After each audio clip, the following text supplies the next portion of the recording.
Chhattisgarh sir.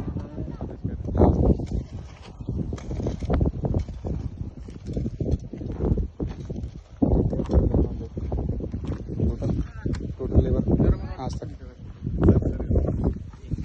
ನೀವು ಏನು ಮಾಡತ್ತೀರಿ ಇಲ್ಲೇ ಬಿಟ್ಟಾಗ್ಲಿ ಈಗ ಇದು ಹಿಂಗೆ ಬಿಟ್ಟಾಗ್ಲತ್ತಿರಲ್ಲ ಇದು ಒಳಗೆ ಬರ್ತದೆ ಈಗ ಸ್ವಲ್ಪ ಈಗ ದೂರ ಬಿಟ್ಟಾಗ್ರಿ ಹಿಂಗೆ ಆ ಸೈಡಿಗೆ ಹೋಗ್ಲಿ ಆಗ ಟೈಟ್ ಹಿಂಗೆ ಮಾಡ್ಬೇಕು ಇದು ಇದೇನು ಇರ್ತಿಲ್ಲ ಈಗ ಮಳೆ ಬಿದ್ದದ ಸ್ವಲ್ಪ ಇದದ ಮತ್ತೆ ಮಳೆ ಬಿದ್ದು ಮತ್ತೆ ಒಟ್ಟು ಒಳಗೆ ಬರ್ತದೆ ಮ್ಯಾಲೆ ಬರ್ಬಿಡ್ದು ಇದು ಹೊಡಿಬೇಕಿತ್ತು ಅದಕ್ಕೆ ಸ್ವಲ್ಪ ಮನೆ ಹೆಂತ ಮುಂದಕ್ಕೆ ಹಾಕಿರಿ ಅಂದೇವಿ ನಾವು. ಒತ್ತಬೇಕು ಕಡೆ ಮತ್ತೆ ಕೆಳಗೆ ನೀವು ಮ್ಯಾಲೆ ಇದು ಮಾಡಿದ್ರೆ ಒಳಗೆ ತುಂಬೋತ ಇದು ಹಿಂಗೆ ಒತ್ತಿ ಬಿಡ್ರಿ ಹಿಂಗೆಲ್ಲ ಪ್ಯಾಕ್ ಮಾಡಿಬಿಡ್ರಿ ಅಂದ್ರೆ